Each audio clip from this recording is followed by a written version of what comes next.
வேதாளம் முருங்கமரம் ஏறியதைப் போல நீராறும் கடலுடுத்த என்கிற இந்த தமிழ் வாழ்த்து பாடல் என்பது இயற்றியவரே மனோன்மணியம். அவருடைய பெயரால் நிறுவப்பட்டிருக்கக்கூடிய பல்கலைக்கழகத்திலேயே இந்த பாடல் முதலில் பாடப்படாது என்பது அவருக்கு இழைக்கப்படுகிற மிகப்பெரிய அவமானம். முதலில் வந்தே மாதரம், அதற்கடுத்து தேசிய கீதம், மூன்றாவதாகத்தான் தமிழ்த்தாய் வாழ்த்து பாடப்படும் என்பதை மனோன்மணியம் சுந்தரனார் பல்கலைக்கழகத்தில் இன்றைய தினம் பட்டமளிப்பு விழா என்பது நடைபெற்றிருக்கிறது. தமிழக ஆளுநர் அர்லேக்கர் அவர்கள் அதில் கலந்து கொண்டிருக்கிறார்.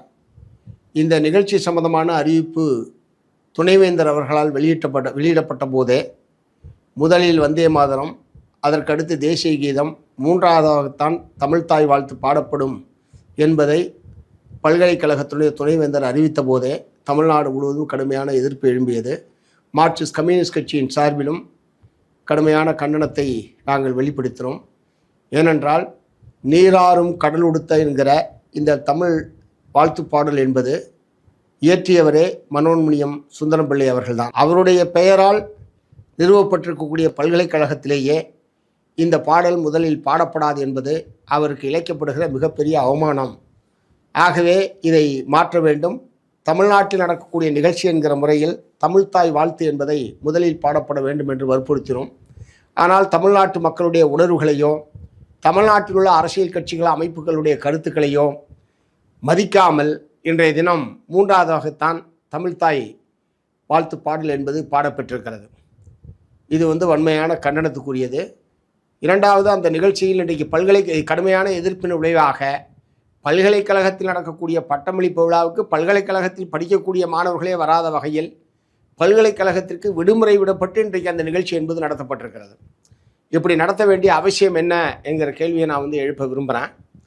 மூன்றாவதாக, தமிழகத்தினுடைய உயர்கல்வி அமைச்சர் இன்றைய தினம் அந்த நிகழ்ச்சியிலே கலந்து கொள்ளாமல் தமிழ்நாடு அரசாங்கத்துடைய எதிர்ப்பை பதிவு செய்திருக்கிறார் என்ற முறையில் எடுத்துக்கொள்ளலாம். அதே மாதிரி மக்களால் தேர்ந்தெடுக்கப்பட்ட பிரதிநிதிகள் யாருமே அதில் கலந்து கொள்ளவில்லை இல்லை என்பதும் நம்முடைய எதிர்ப்பினுடைய அடையாளமாக எடுத்துக்கொள்ளலாம். ஆனால் தமிழ்நாடு அரசின் சார்பில் இந்த பிரச்சனையில் அதிகாரப்பூர்வமாக அரசினுடைய நிலை என்ன என்பதை முதலமைச்சரோ அல்லது அரசின் சார்பில் செய்திக்குறிப்போ இதுவரை வெளியிடாமல் இருப்பது என்பது ஏற்கத்தக்கதல்ல.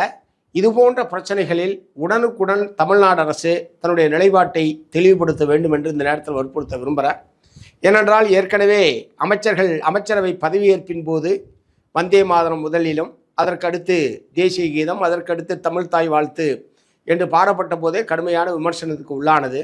அதனுடைய தொடர்ச்சியாக தமிழ்நாடு சட்டப்பேரவை கூட்டம் நடைபெற்ற போது முதலில் தமிழ்த்தாய் வாழ்த்தும் அதற்கடுத்து தேசிய கீதம் என்கிற முறையில் பாடப்பட்டது என்பது அனைவராலும் வரவேற்கப்பட்டது.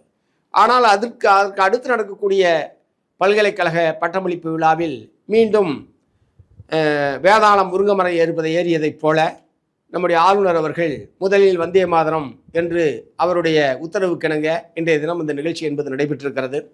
குறிப்பாக வந்தே மாதரம் பாடல் தேசிய பாடலா என்பது சம்பந்தமாக விடுதலை பெற்ற காலத்திலிருந்து பலமுறை அரசியல் சாசன நிர்ணய சபையிலேயும் அதற்கு பிறகு பல்வேறு கட்டங்களிலும் ஒரு விரிவான விவாதம் என்பது நடத்தப்பட்டு அது முடிவு பெறாமலே போய்விட்டது.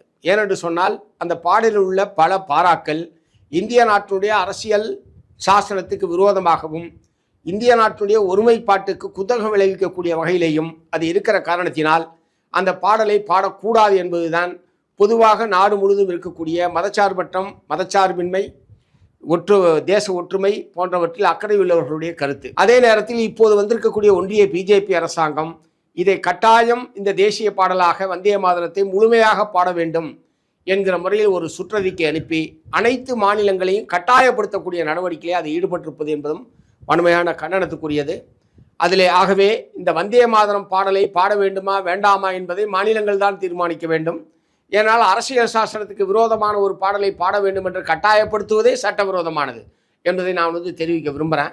அதே மாதிரி தமிழ்நாட்டை பொறுத்தவரை ஏற்கனவே இருந்த ஆளுநர் RN ரவியாக இருந்தாலும் இப்போது இருக்கக்கூடிய அர்லேகர் ஆளுநராக இருந்தாலும் இதுபோன்ற சர்ச்சையை தொடர்ந்து அவர்கள் ஏற்படுத்தி கொண்டிருக்கிறார்கள்.